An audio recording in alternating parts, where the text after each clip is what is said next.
What's up, everybody? Welcome to another episode of Where Did All My Friends Go? Podcast about life in the music industry. I'm your host, Patrick Tarnowski. With me always is the superest of the super Gibbies. He's the only super Gibby. And he's with me, my homie, my pal. I wish I was the only Super Gibby because I am fighting for the name Super Gibby on Twitch right now because I have the There's another underscore. super Gibby?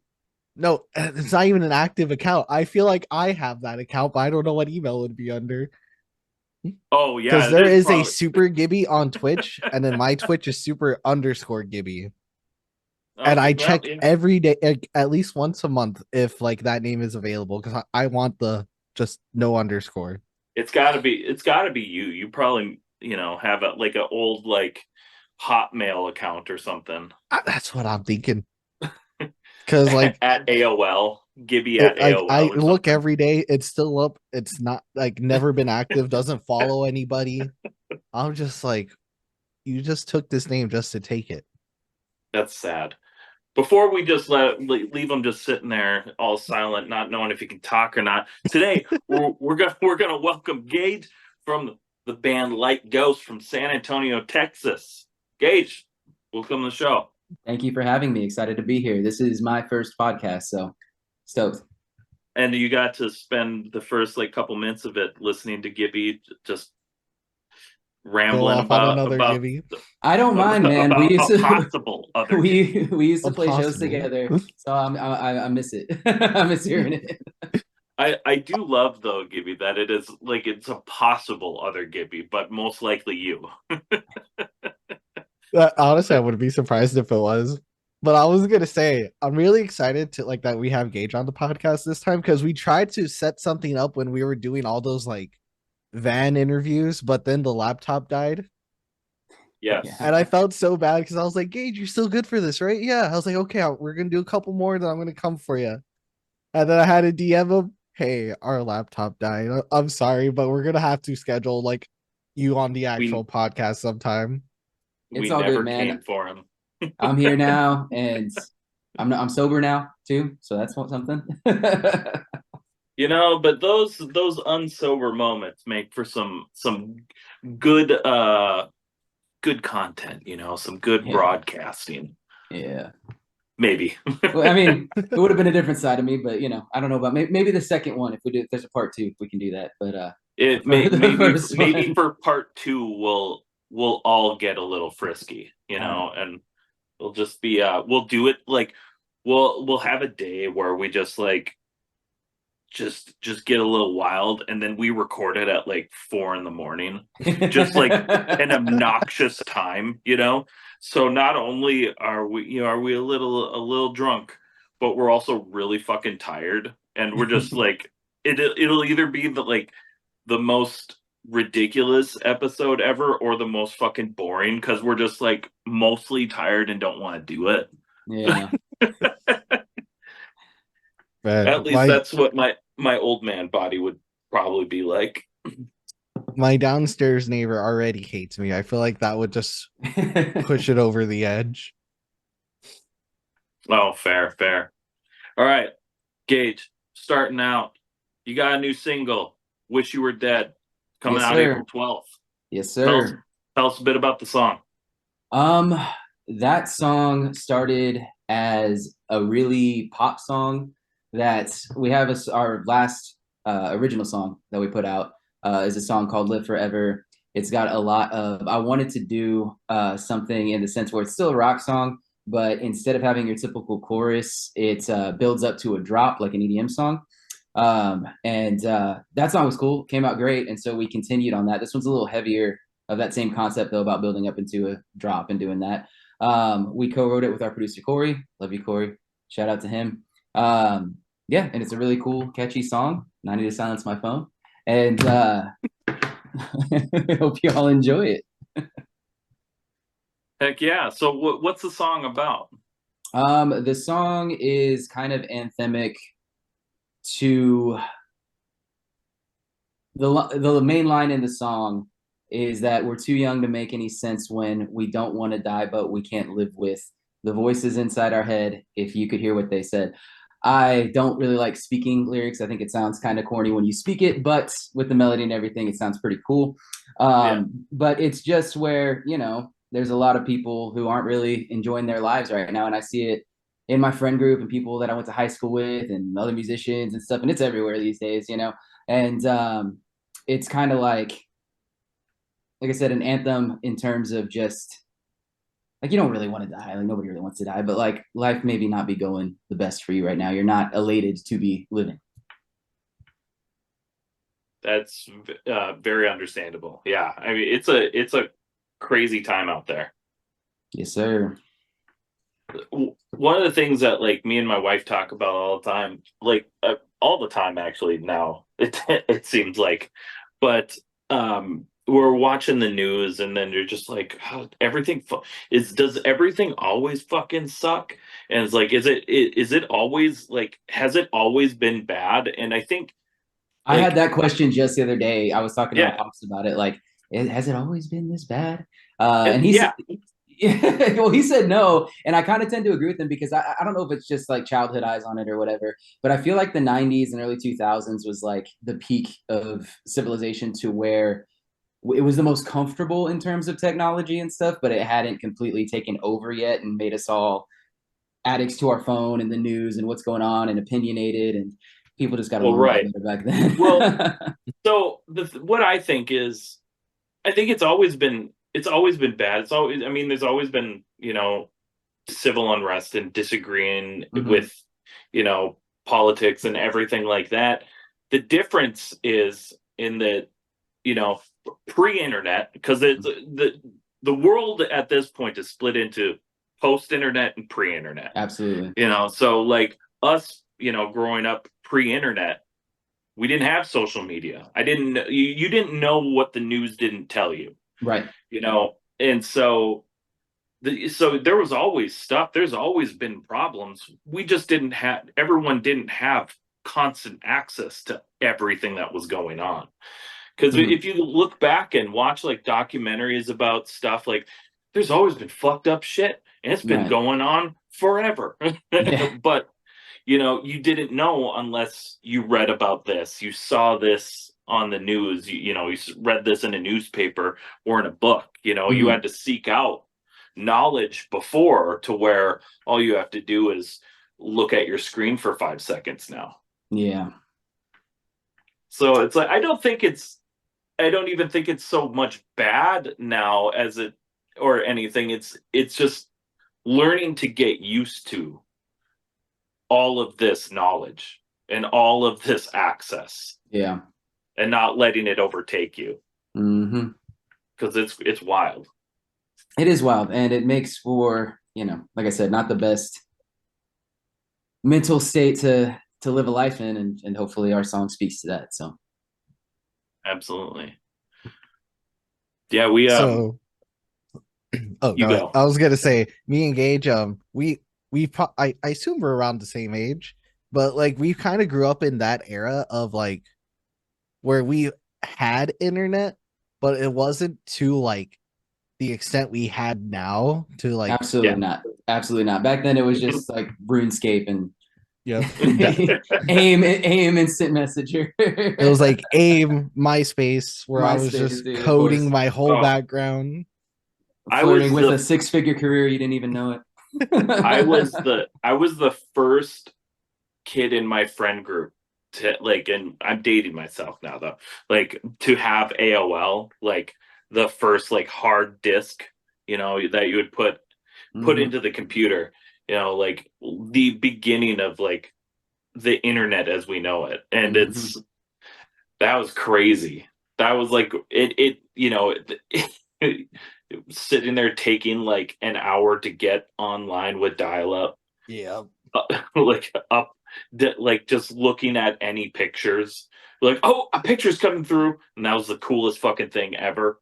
Yeah, and look where we're at now. My bass player Tyler actually put me on to. It's called Suno, Suno. I don't know if y'all heard of it. I didn't hear of it until yesterday, literally yesterday. That's But the AI thing, right? dude, oh my God. Yeah, it's an AI music generator and you can do anything from like super specific, like use these lyrics and make it in the key of G major and 3/4 time at 120 beats per minute. You can get super specific with it, or you can just say like, make me a country song, and it spits out like commercial products. It is terrifying, Yeah. absolutely terrifying. That is So insane. on that note, I never watch the news. This is super weird and random, but I was sitting. My wife watches the news, so I was sitting in there before I hopped on here, and they were talking about like tons of artists, like all of the famous artists, Billie Eilish and fucking she was like the main one that they focused on, but like signing petitions and all that shit going against AI and Yeah, like because the how do you feel about it?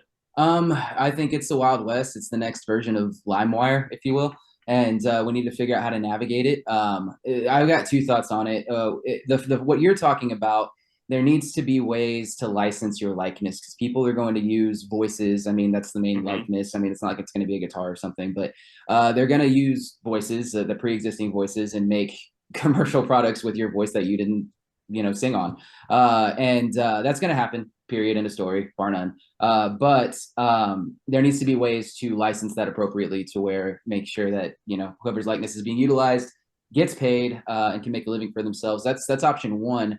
But after seeing this thing yesterday, man, like I don't even know if we need it. Like I don't know if I need if I'm like a 15-year-old kid like making music in my bedroom. I don't know if I need Taylor Swift or Jay-Z's voice or anything because at this point it's just making it's creating a vocalist for me along with every other instrument, but I and know. it's absolutely viable. I can't like I could literally take some of the things that I made last night because I stayed up till like 1 a.m. messing with this thing just in disbelief. I could just dump that onto Spotify right now if I wanted to. Like it's that good. Yeah, so That is terrifying, but crazy. Yeah, I absolutely. guess like that's what I'm wondering. Like, what are your thoughts on the fact that like people are going to be able to start taking away the creative process and like because that's Uh not. I mean, that's you're not making anything. AI's making it. right. Well, first and foremost, this sounds like a little corny, but I am a lover of music to the point where like some of the stuff I was coming up with just through text, just typing prompts and getting it back, like they're good songs. And so I mean I would enjoy to listen to them regardless of who made it. And you might think, oh well, it takes like the emotion out, but it sounds like a human voice to me, man. Like so I still I still enjoyed it in the same capacity I'd enjoy anything else. It is I think that made me experience, and once people are more put onto this technology, it's gonna make musicians feel the same thing that graphic designers were feeling like a couple of years back Yeah, when all that happened, because those jobs are going to be taken away. I think personal brand right now in the time that we're living in is the most important thing. Hence why I invested in all this so I can start making content and hopefully and doing this podcast and stuff, and hopefully people start resonating a little bit with me and my journey and not so much necessarily the music because they can just tell a chatbot to make that music. So um, it's going to be interesting to see what happens. I mean, yeah, either that or just all the jobs are going to be gone. And I'm not even talking about creative jobs even necessarily because customer service and everything else is going to be taken over as well. And we're living through it. So it'll be interesting to see where that goes. I hope it's not some sort of dystopia, but we just don't know. But it's not going anywhere. And this is the no, worst that it's ever it's going to only gonna be. get It's only going it's to get only gonna better. get more AI, Yeah. So here we more and are. more. See, I Oh, feel like if the industry can adapt and use the AI as like a tool, I think that would like open the world like crazy. Well, it's like the same thing as MIDI though, because like spoilers for anyone who's not a musician, but most of the stuff that you're hearing on commercial records is something called MIDI, which is you can essentially tell the computer what to play: guitars, drums, bass, what have you. There's a lot of musicians who track their own stuff, but a lot of it isn't. A lot of it is just us. We still have to come up with the ideas, but it's us telling the computer what we want.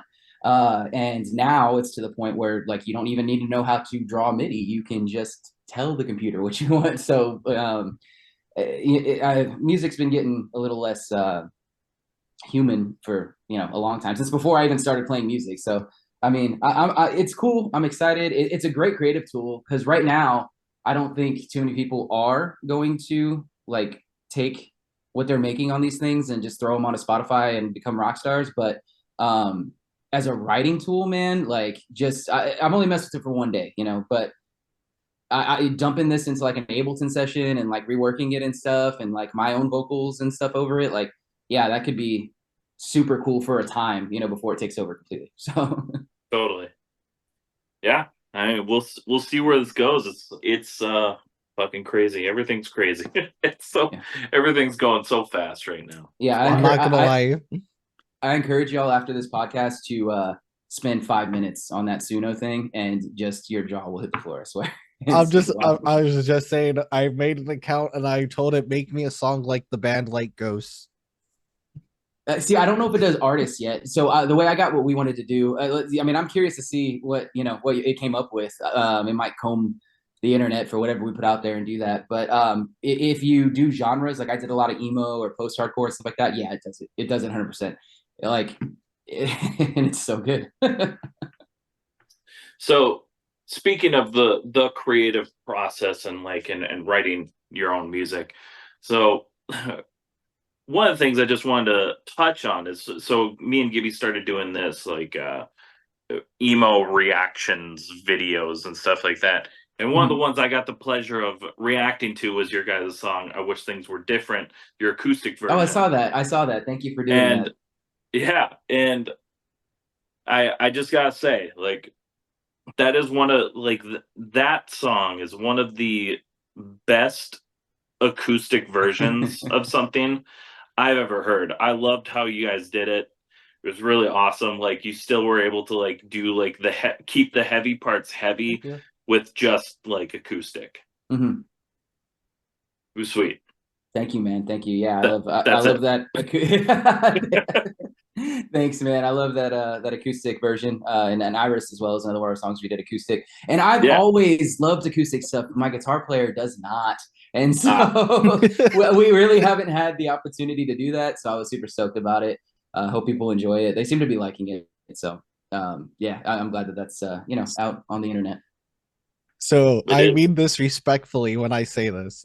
Okay. I love how much you're milking the Shane Told and Kellen Quinn features. Yeah, man. And it's like I feel like that goes like right into your favor so well.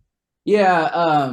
So that came about from essentially COVID and Featured X. There was a website only during COVID. It's gone now, which is unfortunate. I know, that's crazy. But it was called Featured X.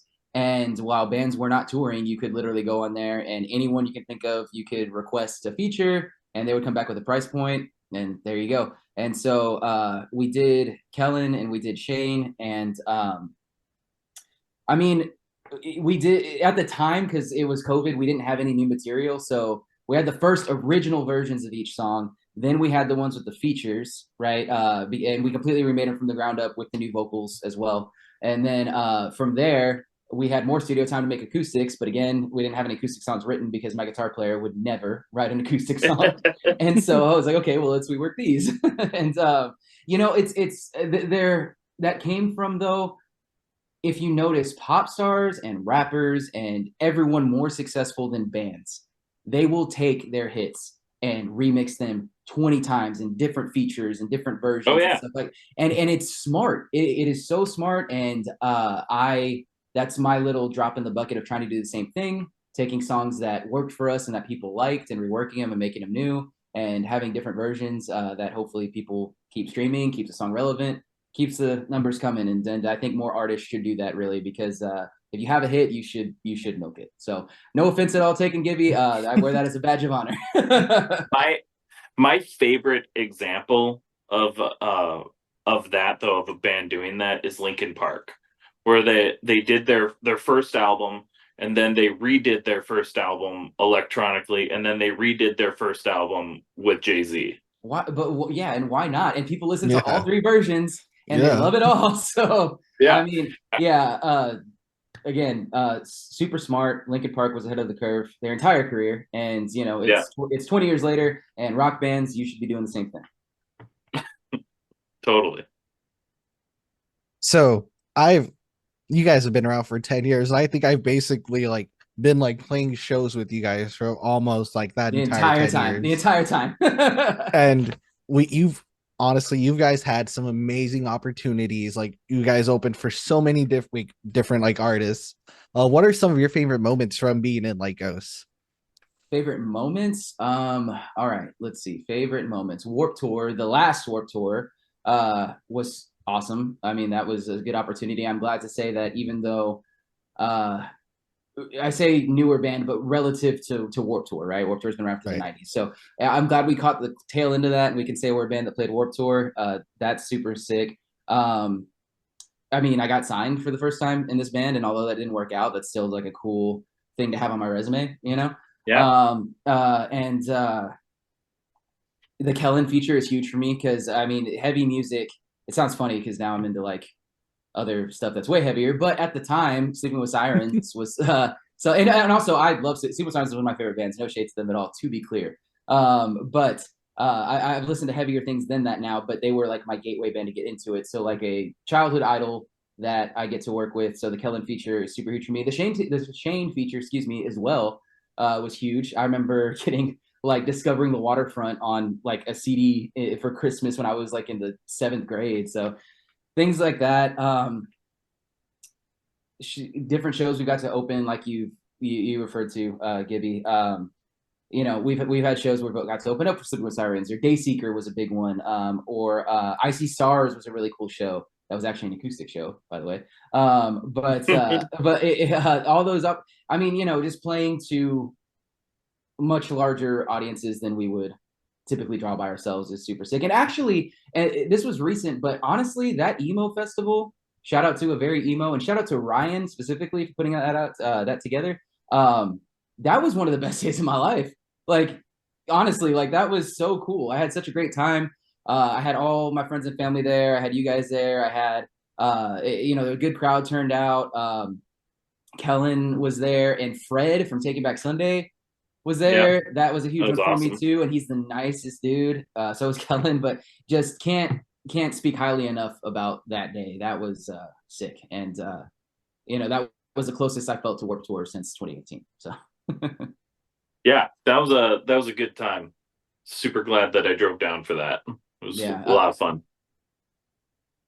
You know That what whole that really like Gage, you'll more understand this feeling than Pat, but that really also gave me like the old Kurova show vibes back in the day. the Kurova, man, yeah. Those were like some really good times. We've been around for a long time.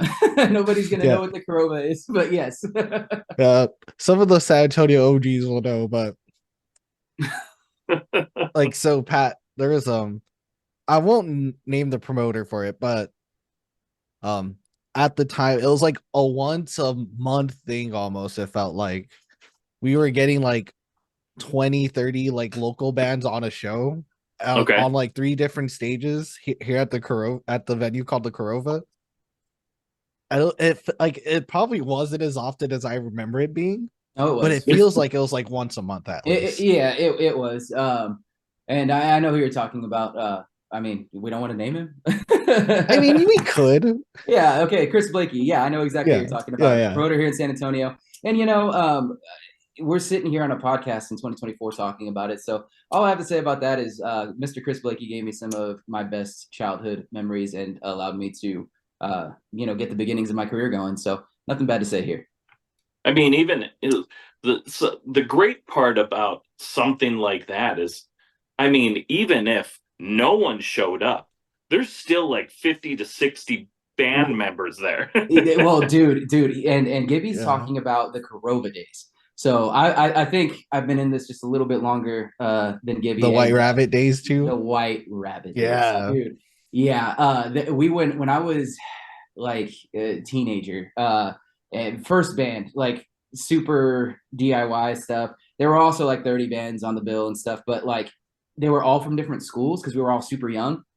And for some reason, it just became that you and all your friends, like what you did on the weekends was you went to the White Rabbit every week. And so weekly, we were like all these local bands were playing like 1,000 kids, and it was so sick. Those were good times, super good times. That's fucking wild. Yeah. So, I mean, you were talking about like, you know, back in the day, what made you want to like be in like a post-hardcore like or rock band? Um, Well, specifically, so I was in a pop band before this, and honestly, that's where my tastes lie. Like, I do. We're on Unsigned Pop Punk. Pop Punk's my jam, and I lean probably more towards the pop side of that, if I'm being honest. I'm in a heavier Sure. band, obviously. That kind of came about from my guitar player, Noel. When we started this band together, we were also in this previous band together, both doing pop music. He starts growing up, he starts getting into a lot more of the heavier stuff, right? So he wants to start this band. He's pulling super heavy, I'm pulling super pop, and we kind of just met in the middle of it. And I think we got a cool sound out of that. And I guess post-hardcore is the best way to describe it, because I feel like it's not heavy enough to be like metalcore or something. But you know, Right. I don't even know what genre to title ourselves, or what genre even means Right. these days. But that was kind of the driving force behind it, and I genuinely enjoy it. Like Sleeping with Sirens, Pierce the Veil, Hands Like Houses was a huge one for me, if y'all know them. Oh yeah. But Slaves or Brain City Drive now, bands like that, that's about as heavy as I would go. I love those bands, and those are also my favorite bands. But anything more than that, which I feel like my band might even be more than that, that directly comes from my guitar player's influence. But again, we try to meet in the middle as best we can. Like this new single, Wish You Were Dead, that originally started out as a straight up pop song, could have been like a Chainsmokers song or something like that. Okay. But you know, through back and forth and back and forth, now it's pretty heavy, and there's a lot. I think there's like half screaming in it, at least maybe more is screaming on that song. So you know, we just kind of bounce off of each other, and then we have our producer Corey, who kind of mitigates everything and, you know, makes it fit. And that's you know, this is a question about how I got started in the heavier side of things, but that's really why. If anything, I guess it's technically compromised, because I'd be making, you know, sparkly pop songs all day if it was just up to me. But it's not. It's a group effort, and what I try to do is I try to accept the heavy box that I have to work in, but make it as catchy as possible. I love it. It's good. It's a good answer. It's a good answer. A. Good, I'm glad. A plus. We're killing it right now. First podcast. What's up? Yes. Freaking killing it. Honestly, you answering these questions like a pro. Yeah. I'm alone with my thoughts a lot, guys. It's nice to I spend most of my nights pretending I'm being interviewed. So yeah. Oh, well, also too, dude, I've pretended I've been interviewed before. I have done that. But, not gonna lie. But I also watch podcasts nonstop. AirPod in the ear, always. Like, so more so than music, even, surprisingly. And sure. yeah, so I mean, I've well, I was gonna say I think I've, you know, through osmosis learned what to do in these situations, but I always Yeah. fell silent. So, you know, you can only learn so much from looking. You gotta actually practice. Well, it's okay, and it's okay for there to be silence for a short blip. You know, Short blips. it's okay. It gives the listeners' ears a time to breathe. Yeah, because I can talk a lot and really fast. So So how would you say the band has changed since like starting basically like 10 years ago? I think when we started, I mean, I've grown up in this band, man. I started this band when I was like 21, 22, somewhere around there, which is still very much a child, in my opinion, especially for young boys. And originally, it kind of it was wanting to do the Warped Tour thing, which I was already doing in my previous band, and wanted to continue that. And I still want to be a part of that scene in every way. That's, you know, my ultimate goal is to be as, you know, successful as I can within this scene. You know, I personally don't have any ambitions for mainstream or anything anymore. Me personally, I mean, not to say that I would reject that, but, you know, for me, I'm all about the scene. But it kind of started being like, our original goal was to be the best scene band that we could be, right? Working within those like rise core kind of confines, right? And nowadays it's more about kind of just doing our own thing. And I don't know if that sounds cliche, but we don't go, we're a rock band first and foremost, but we don't really go in, you know, saying, yeah, let's make like a metalcore song. It's more just about like what sounds good and how do we make that cool. And obviously we're gonna have, you know, real drums and We're gonna have, you know, distorted guitars and stuff. But outside of that, we kind of just do whatever we want to, and it's a lot more. And even like, I don't know, man, I used to have the whole emo cut trying to fit into that, and now I've got different hair, so do the rest of our bandmates and stuff. And so is everybody at this point, you know. yeah, but I feel like I was an early adopter in that. I feel like I did it first, but you know, whatever. I mean, I think it's probably for the best. But I don't know. There was just a very much like, I don't know how deep y'all want to go into like the musician world, but like there's very much just in like in that scene, it was like you had this haircut, you wore these jeans, you sounded like this, you had an SJC drum kit, you had tape on your microphone. Like there's so many like little parts of it that you just, you know, you wore this brand of shoes. There were like 3 or 4 brand of shoes you could wear and stuff, and you know, just to fit that mold. And I don't know, we don't really think about this stuff anymore. We just kind of make music and hope it's cool. And again, I still want to be a part of that scene, don't get me wrong, but I don't think about it in that way anymore, which I think is the biggest change. It's very just kind of making stuff we think sounds cool and then, you know, calling it a song and uploading it to Spotify. So At least from what I see, the the scene band's fashion is definitely not what it was, you know. right. Like they all grew up, but no one kept it going, really, you know. Now it's like, now the scene is just like, just kind of just getting the fuck up and putting on clothes, like Yeah, and I'm a little too guilty of that, if I'm being honest. I think that image is important, and maybe like more than a t-shirt would be a good idea, personally, as the front man of a band. But yeah. you know, but yes, it is very much just like getting up and putting on clothes or whatever. But that's the thing, man, is like back then, and what we were trying to do back then, you know, to circle back to what's changed, like no, there was like a specific, like everything about you, like there was very specific molds you wanted to hit, and maybe like the listener wasn't aware of these things, but it was very much designed that way to where like, no, we have to look like this, sound like this, Yeah. walk like this, Oh talk yeah. like this. Yeah, if so if one member in your band wasn't wearing a Deep V American Apparel shirt, get the fuck off the stage. I was that guy. I was that guy, dude. I had the deepest V, the deepest. Yeah, and that's the thing. Like, you had to, like, there, I know all about that mold. You had to have the skinniest jeans you could get. And back then, they weren't making skinny jeans yet. You were getting Girl girl jeans, jeans. yes, sir. You Yes, know, sir. you're wearing Finally, you're someone wearing understands me. you're wearing low rise girls jeans with, with your You had to have the fucking. carabiner on it with your keys. That was a rule. Yep, I yep. still got the carabiner. Yeah, dude, and it's, oh, man, yeah, yeah. That's so funny. Well, I'm glad Depending you. on, I'm glad you understand. or depending, you also could have the hanky out the back pocket. Yeah, Yep. dude. Well, it's just one of those things. And back like during, I don't know if it was as, I think it might have been dying down when we were doing like the Corova stuff, Gibby. But like back in the White Rabbit days too, you could tell when there were bands who all looked that mold, right? And plus sounded good, and like that's what you wanted to watch. And then you'd watch other bands where like they played this, like the music sounds good and it sounds, you know, of the scene, but just by looking at them you could tell like, yeah, these guys don't get it. That's you know, Yeah, like these guys aren't going to go anywhere.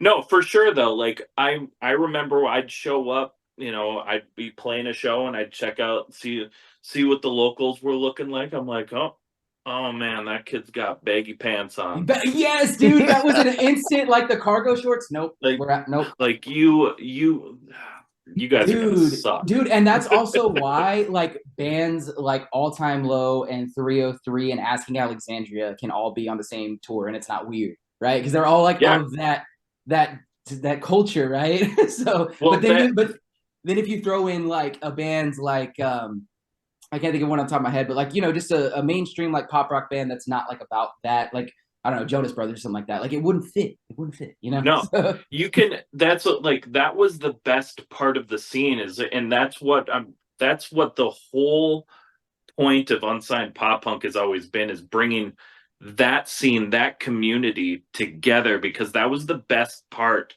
of music in the like the early 2010s, whatever, teens, whatever, all like that whole like area was like, you could have, Asking Alexandria, you could have Dashboard Confessional, you could have fucking Jimmy World, you Blink 182. They could all be on the same show, and it would be fucking great. Mm-hmm. You could also you could also probably have like As They Lay Dying on that show because they're all still fucking dressed the same. As long It's as they the have same swoopy scene. hair and skinny jeans, you're in, dude. Yeah. It doesn't even You know? matter. It was like it was everybody watched everybody listened to everything because that was that whole scene. Like it was all one big circle. Yeah. And that's what we're trying to keep that community together. That's good, man. I hope you're always successful in that, and I think there's a lot of people find the good fights such as yourselves, and I think we still got a scene to enjoy.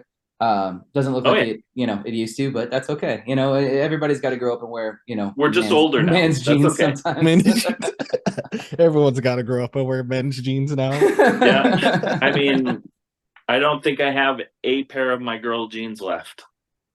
It's a sad day, dude. Sad times. I graduated I to vividly Twill. remember going shopping for girl jeans. And because at first, it was pretty nerve wracking. So at first, you'd have to have your girlfriend or something go with you. Like, how do I do this? What do I do? And then after a while, you didn't fucking care. There's more guys over there than girls. Dude, I had the exact same experience, bro. Yeah, I used to go in and when I was in high school, it was like Hollister girl jeans were the one. And at first I would pretend I was like, oh, I'm getting these for my girl, man. Don't worry about it. But I have to try them on because I had no frame of reference for that, right? And so I get a stack of them in different sizes and kind of scuffle off to the fitting room. But then after a while too, I didn't care. It's just what we did back then. And then now, but see, kids don't understand this because now you can just buy men's skinny jeans. Back then, they did. That was they that wasn't a thing it. back then. Yeah. Yeah, they didn't have skinny jeans for guys. My skinny jeans are now they're twill pants, so they're just joggers. Oh, so your business casual over here, dude. Yeah, so they're joggers, but they still look like legit jeans, and I'm like, perfect. Yeah. Now all I gotta do is just tie a little knot, just make sure my shirt just hangs over a little. Looks like I'm just wearing skinny jeans. I'm good to go. I think I got a pair of those myself. Yeah, I'm wearing joggers currently. So there you go. I mean, I either wear joggers. I did go back to Dickies because holy shit, are they comfortable? I got a pair of Dickie Shants now as well. Just I have those. I got the Tom DeLonge strat, dude, and I got a pair of Shants over there, some Dickies, and yeah, dude, I get down sometimes. Oh yeah, they're comfortable, man. They're good. I have. Well, I missed that whole wave. Like by the time the whole Dickies stuff, by the time I got into it, that was past. We were on to the girl jeans. So it's nice to live like my elders sometimes. I was lucky enough to get to be part of both of them. Yeah. And then now we're at the joggers era. Apparently I didn't get with it because I still have men's skinny jeans on. So I got skinny jeans. I still got skinny jeans as well. I got regular skinny jeans. It's just these twill skinny jeans, life changing. They're so comfy. It's like I said, it's like that. Like the waist is it's like joggers. They just look like skinny jeans. Yeah, there you go. Okay, well, now that fashion talk is that was a rabbit hole coming to a close. We got one more question before we go to a quick break. If you could give our listeners a piece of advice that you know now that you wish you knew when you were first starting your musical journey, what would it be? So I saw this question asked on an Instagram reel from another guest that you had. And I was thinking about this one because I wasn't sure if you're going to ask me. I'm glad I thought about it. But I think if I had to boil it down to one, and I have plenty if we want to venture down that. I got so much. But the biggest thing that I can say is invest in quality production. If I had to boil it down to one thing, it would be that. What you do is you find songs that you like the sound of the mix, specifically on your favorite band, whatever it is, and you look at who produced that. And then you send out cold emails. And you might have to look at 10 records or so before records, Spotify albums or singles or whatever these days. But you might have to look and see who did that. And cold email several producers or several management teams or whatever it is. Eventually they will come back with a price. I can tell you I've done this since I was 18, and at first I didn't have anything or any clout or anything, and I got replies. But they'll come back with money. They'll come back with, hey, it's this much to do it, and this is the availability. And you will have to pay that money, and you'll have to take time off work or whatever it is and go do it. But it is the biggest investment that you can make in your music career. Nobody is going to take you seriously if you don't have a commercial recording. It doesn't matter even how good your songs are. Like literally, there is, I had an old producer named Kevin in Missouri who taught me this, and he's right. There is a line where if your music is good enough on this side of it, everything else just comes down to marketing as far as the recording is concerned. If it's on this side and it's not good enough, commercially speaking, even if it's the best song in the world, nobody's going to give it the time of day. And I think that's really sound advice. And you might, be all right in your bedroom studio and think you're doing okay with it. But I guarantee you, if you invest in good recording, that's going to next level your career. Absolutely. We talk about that all the time, like investing in a producer. Because I mean, it's also very rare that the first version of this song is the best version. Mm-hmm. Like you can be really talented, you can be really great, but that doesn't mean that is the best version. Yeah. It's always good to have another ear to help work with the song. Somebody that's got more experience as well. But yeah, totally. Like you have to have a good sounding recording. Otherwise, I mean, you're not going to get taken nearly as seriously. Yeah. And I'm going to speak in, scene band terms, because that's what this is about. But like, you have to, like, when you listen to your song, you have to understand that, Bring Me the Horizon is your competition. Like, why should someone listen to you over them, or A Day to Remember, take your pick of like the top dogs. That is your competition. And if you can't even get your song to sound that good, like it's going to be very difficult for you to have a shot. And what you're referring to as too, that's not even considering that, quality producers who have worked with these mega bands before, they will make you better musicians. They will come up with ideas that you don't even think about. And then you'll have to go home and practice the better version of the song, and kind of, you'll be in that writing process with them, and you'll open your mind to different ways of writing and make you more skilled at, you're given instrument and stuff. And can't say enough good things about it. Invest in recording, kids. Absolutely. Yeah. To show how easy it is, literally, I have my Apple Music pulled up. If you just hit the three dots, it says view credits, and it shows you everything about like songwriters, producers. Yeah, and speaking of that song specifically, while we're on the topic, if you are in South Texas, Mr. Corey Brenneman, look him up, is one of the best producers I've ever worked with. We continue to do it to this day, and his products got me millions of streams on Spotify, so I cannot recommend him enough. Life-changing. And speaking of changing lives, we're going to take a quick break. We're going to listen to a sponsor, and we'll be right back with our next segment. What's up, friends? We're super stoked to tell you that we just partnered with GFUEL. And let me tell you, there is no more pop-punk beverage on the market right now than GFUEL. GFUEL keeps you energized, focused, and hydrated. If you go to gfuel.com right now and use code Unsigned Pop Punk, you're gonna save 20% off your entire order. You can get it in the tub form and have 40 freaking servings of flavors like Rick and Morty's Unstable Portal Fluid, which is a delicious strawberry limeade, or get something in the can form like Sonic's Peach Rings or Crash Bandicoot's Wumpa Fruit. Go to gfuel.com and check it out for yourself. Let us know what your favorite flavor is. And once again, don't forget to use our code Unsigned Pop Punk to save 20%. It's a heck of a deal, man. Imagine having all the best up-and-coming pop-punk, emo, ska, and alternative bands all in one place. In a once-in-a-lifetime playlist. Unsigned Pop Punk presents the Unsigned Pop Punk Playlist. 50 new songs from the best up-and-coming bands in the scene today. All your favorite artists you've never heard of yet. All of this for just $3.99. Go on your computer phone now and listen to the best new artists today. Or submit your own music at www.unsignedpoppunk.com. And we're back. Thanks so much for sticking around. We're hopping into our next segment, which is probably my favorite segment because who doesn't like food? It's the Food for Thought segment, where we're just gonna ask you guys we're gonna ask you Gage some questions about food. We try to like keep it localized to the area. Mhm. So you're gonna get a lot of Texas-based questions here. Okay, let's do it. Fair. And Pat, he put the most controversial one second, so I'm gonna start off with it. Okay. Oh, In-N-Out or Whataburger? Whataburger. Next question. Oh, wow. oh, How's it feel to easy. be so wrong?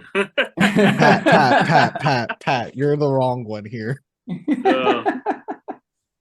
I will say, I like In-N-Out. I think it's good, but it's a $3 burger and it tastes like it costs $3. Correct. Yes, and I'm a big fan of the price. That's true. Yeah, but yeah. like, Whataburger's just better, man. And also you have to understand, I'm from San Antonio. In-N-Out got here like 5 minutes ago. We've had Whataburger the entire time. So Yeah. I mean, And here's the thing, guys. Like I've had In-N-Out, I've had Whataburger. In-N-Out, first off, I think In-N-Out does something just totally different. It's a completely different product than like Whataburger. Because I've had Whataburger. I've had Whataburger before when I had Burger King. I thought it was good when it was Burger King too. Oh, that's funny. But I will say there was also a correct answer you could have said. Okay. And it's like my personal favorite in San Antonio. It's Burger Boy. Burger Boy. What's Burger Boy?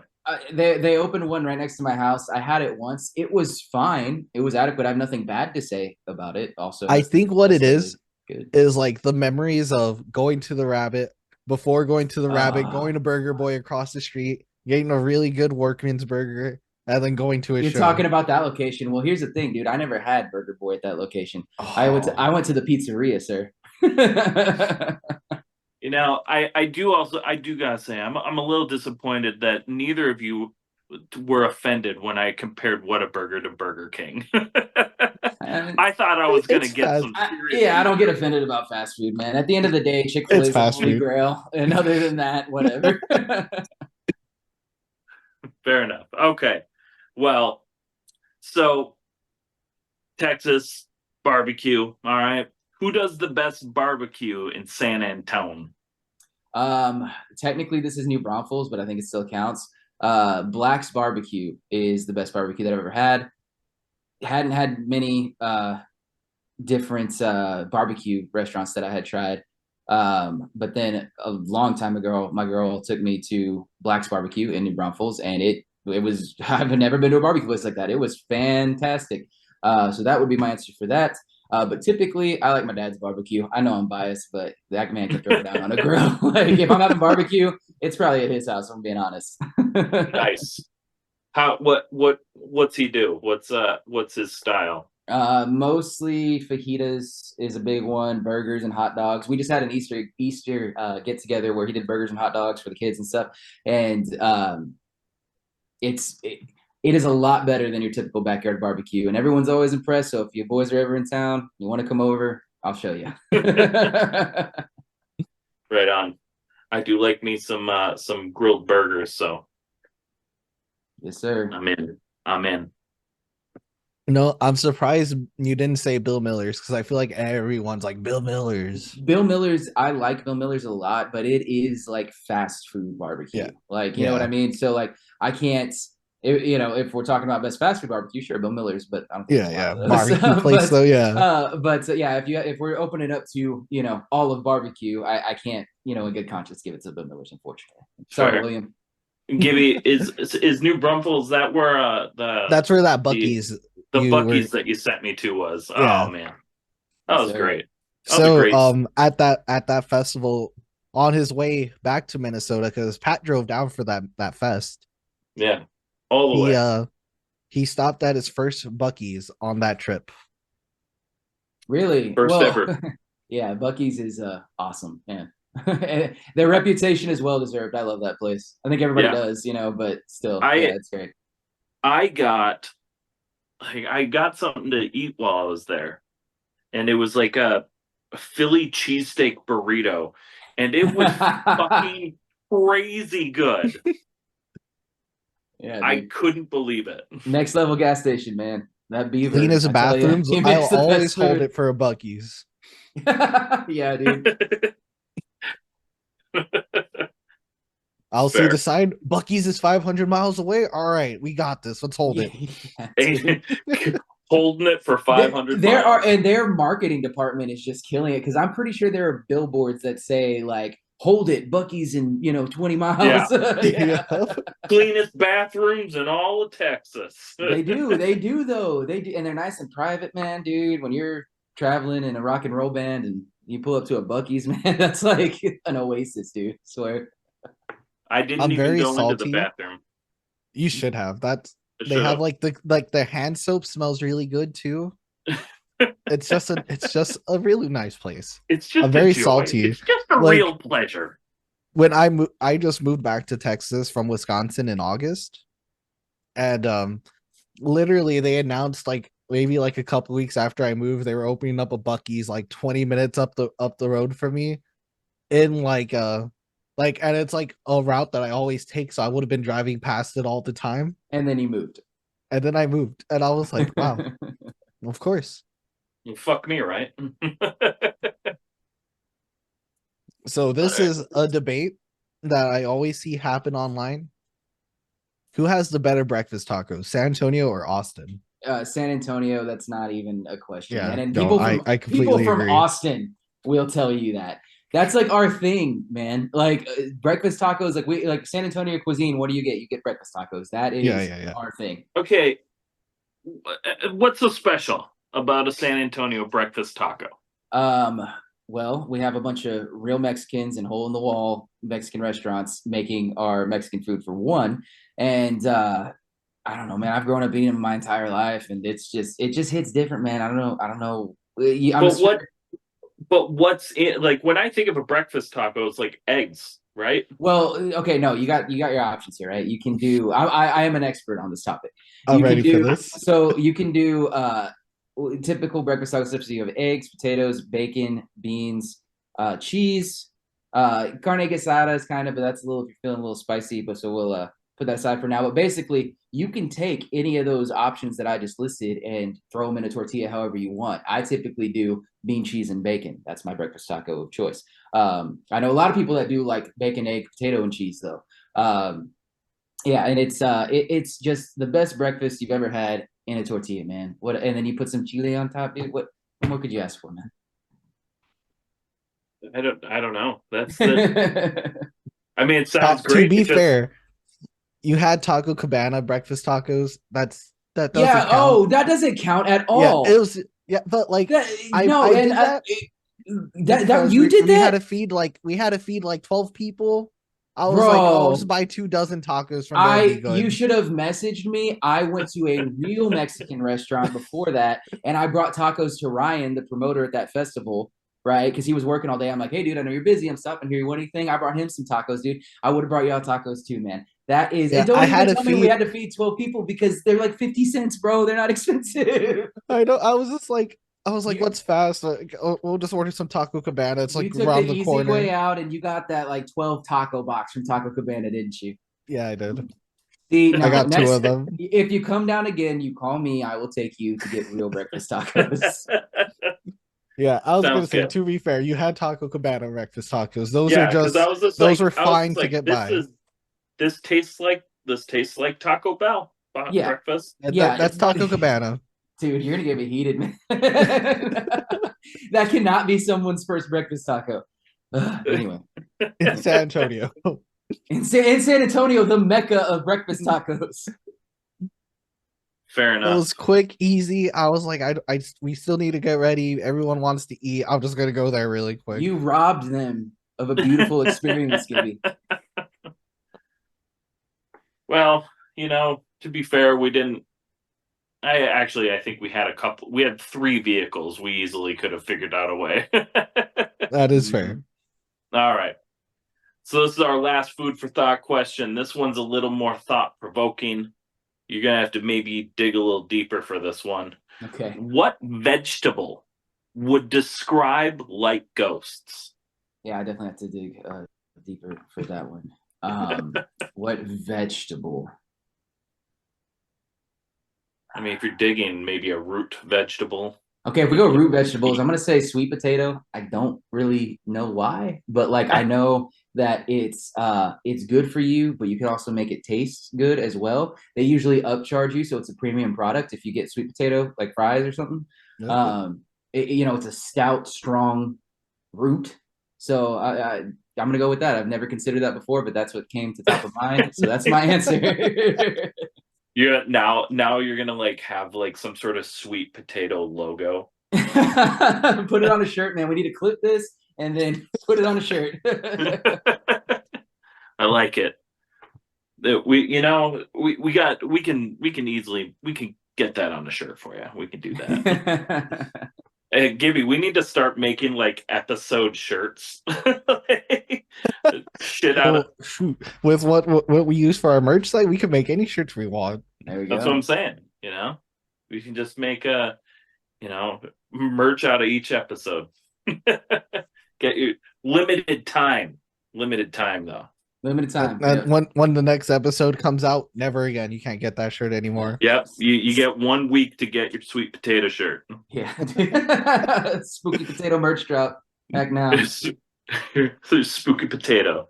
All right, that is it for the food for thought question. Now it's time for rapid fire questions. Friendships will be tested. Rapid fire questions. All right. You're just gonna speak from the heart, and shoot from the hip. Whatever comes to your first, you just trust yourself. I just and did that with a follow. sweet potato, man. But all right. I know you've got more of them now. Oh, all right. But you'll see. All right. Okay. Are you ready? I'm ready. Monster Energy or Rockstar? Monster all the way, 100%. I should show you my fridge right now. I know this is rapid fire, but like, Jesus Christ, Monster. Don't All right. worry. We say rapid fire, they're never rapid fire. Okay. So quickly to expand on this, specifically Monster Rehab, it is the tea. It is Monster's tea, and it is the nectar of the gods. I swear to God. I like the tea lemonade one. Yes, that's the one, dude. My fridge has like 20 of them in there right now. All right, I'm coming over. Let's go, dude. Breakfast tacos and Monster Rehab. Hell yeah! I'm a big fan of the zeros. I like those ones. The white ones? All of them. Dude, my buddy, who's also a Monster addict, has a theory about that, to where the white 0-calorie Monster drink is nobody's favorite Monster, but in a pinch, it's everybody's second favorite Monster. And when I thought about it, I think he's right. I would that was my favorite until they came out with more flavors of that. Yeah. And but the white one, there's something special about it though. Yeah, absolutely. That is my second favorite if I had to pick one. So I get it. And I generally to be honest, I wouldn't even drink an original Monster. I like the zero ones because it's lighter, it's crisper. I prefer that. Yeah, and I'm so old to where the point is I don't want to be drinking my calories. Absolutely not. Yeah. I want to eat my calories. Yeah, and that's good advice for anybody, to be honest. not just us olds, but yeah. Fair. Have you tried the alcoholic Monsters? I have. Have you? Yeah. Yeah, dude, it tastes just like a Monster. They're dangerous. Yeah, it's and crazy. honestly, yeah, and it's a little it tastes like Monster and alcohol. It tastes like exactly what it advertises. Not the best. Not the best. But I like some of them. There's like a couple I didn't like, but overall I enjoyed them. I haven't tried them yet. I really want to. I really like the hard Mountain Dews. Those were fucking beautiful. Well, I don't think you guys get those though. We don't. I've never even heard of that. But the white spiked Monster tastes like a white Monster. So I mean, have at it. But nice. I think it's good. Buy a pack for like the experience, but I don't know if you're gonna buy a second pack. But I love you, Monster. No disrespect. Yeah, Mountain Dew was like the first they came out with like hard Mountain Dew. Like you can get like like hard Baja Blast and shit. It's fucking great. I wish. That also sounds We dangerous. where I work at, we sell hard Jarritos, and I don't know what that is. I want to try them. The little Mexican like fruit drinks. Oh, nice. Oh. I still don't know what it is, but I believe you. And But it sounds tasty. yeah, I mean, I'll take it. I'll try it. Okay. Next rapid fire. Pop punk or emo? Oof. This one does not have a clear-cut answer. I know it's rapid fire. Okay, we need to go for like an hour and define what those words mean. What does your heart tell you? I guess I'm gonna go. Out, what did it say? I guess, dude. If you look at all of my childhood bands, right? They all, like, if you were to read a magazine article about them, they all say like so and so is a pop punk and emo band. Can you even separate the two?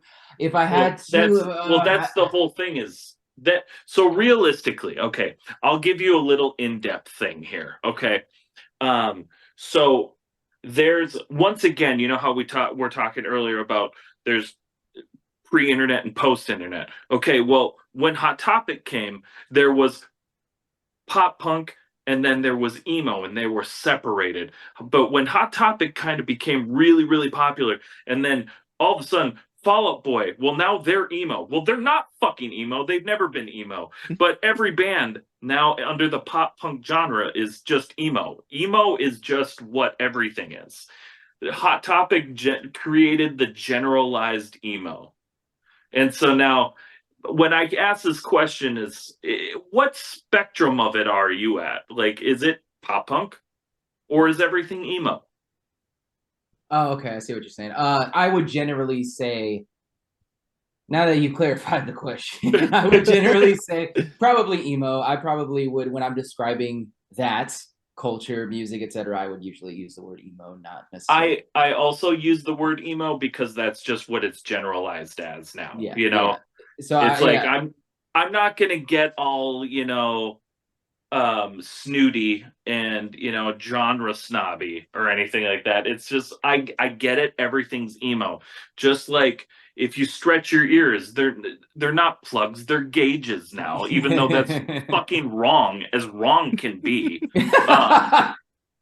But it's just what people do. They all that is a plug. generalize it. I am a gauge. They're two different things.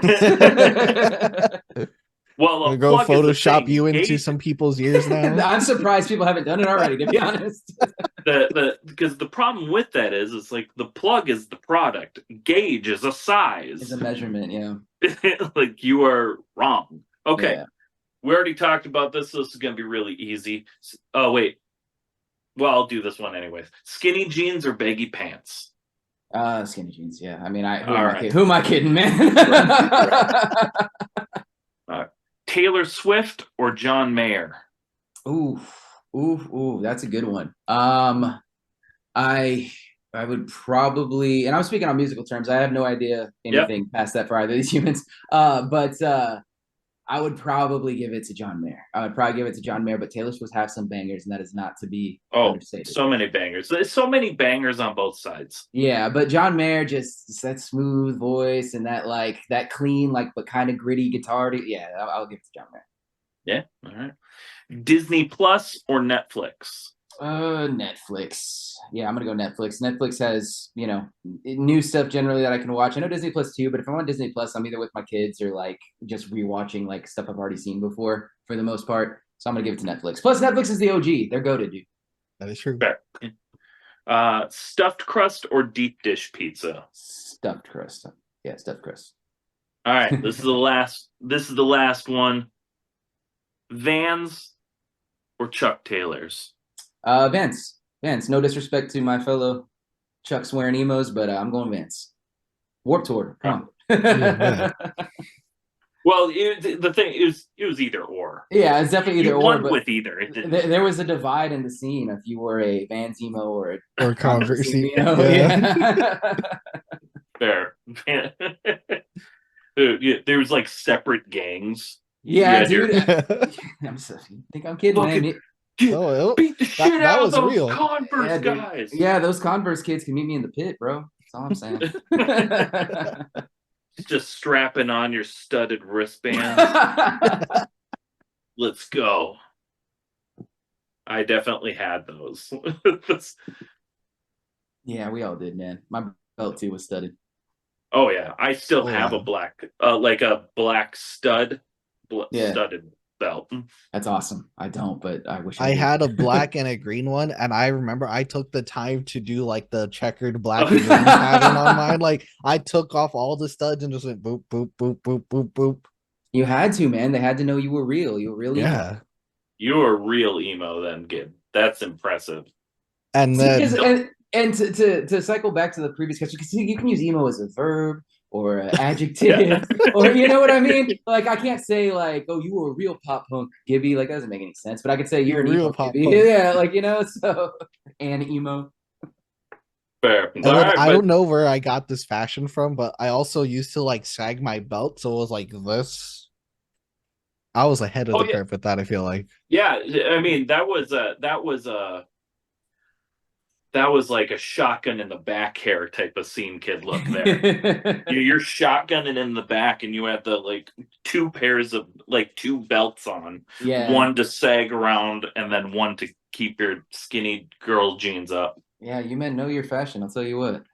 Dude, I'm not even being sarcastic. I was there, and everything y'all are saying is exactly right. Yeah. He's like, man, I picked the right podcast because Yeah, if y'all dude. didn't know this, I would have ditched. Yeah, Yeah, if Yo, you didn't my know, boys. if you didn't know about American Apparel Deep Bees, dude, I wouldn't even be here right now. I would have logged off. I would have found out you were a Converse kid. Yeah, dude. Delete We this can't have any episode. Converse kids around these parts, man. Delete the episode. I have a pair of both. Actually, Dude, pick a I do. side, man. What are you doing? I am an OG. That is my side. But hell yeah, Gage, you did it. You finished the podcast. All right. Now's your chance. Let everybody know what you got going on, where they can find you, and what's next. Sure. You can find us at Like Ghosts Rock on any platform. It is Like Ghosts with an S at the end, plural. Sometimes people call us Like Ghost singular, and it really gets under my skin, so always add the S. And then as far as what we have going on, we have a new single coming out called Wish You Were Dead on April 12th. And then if you're in South Texas, we have a show that we just booked today, actually coming with Can't Swim, Capstan, and Belmont at the Rock Box on June 1st. Hell yeah, that's going to be a big Gibby. You're going to have to get out to that one. I kind of want to. That's such a sick lineup. Yeah, it's pretty cool. Damn, that sounds like a good fucking time. Yes, sir. Well, Gage, thanks so much for hanging out with us. This was awesome. We appreciate you and all the things you do, and can't wait to make my next reaction video to your music. All right, we got a new song coming out, and I would love to see your reaction, man. And then if y'all ever want to do this again, let me know, because this was awesome. Hell yeah. This was absolutely fun. I will say, I say this all the time whenever we were like playing shows together, and I'm just like watching in the crowd. Like Ghost is probably like my favorite band from San Antonio. Thanks, man. And like we'll always like It's I'm true. like He this said is it one to of the me. best bands like Yeah. in this scene. And I'm so glad we got you on this. Yeah, dude, anytime. Thank you for the kind words, and thank you for having me. And it's true. He said that to me when you were playing at the Emo Fest. Nice. I literally like word for word probably said this is one of the best bands in San Antonio. Thanks, brother. I appreciate it. Hell yeah. Well, this has been another episode of Where All My Friends Go, podcast about life in the music industry. And y'all, we'll see you next Monday. Thank you so much for checking out the show. Please hit that like, subscribe, or follow button so you never miss an episode. And thank you so much to those of you who already are. Check us out on Spotify, Apple Podcasts, YouTube, or anywhere else you stream your podcasts. If you're in the position to help us grow and like behind the scenes access and exclusive shows, head on over to our Patreon at www.patreon.com/WHQEL. facebook.com/unsignedpoppunk. Let us know in the comments who you'd like to see on the show and what other content you'd like to see. Thank you all so much.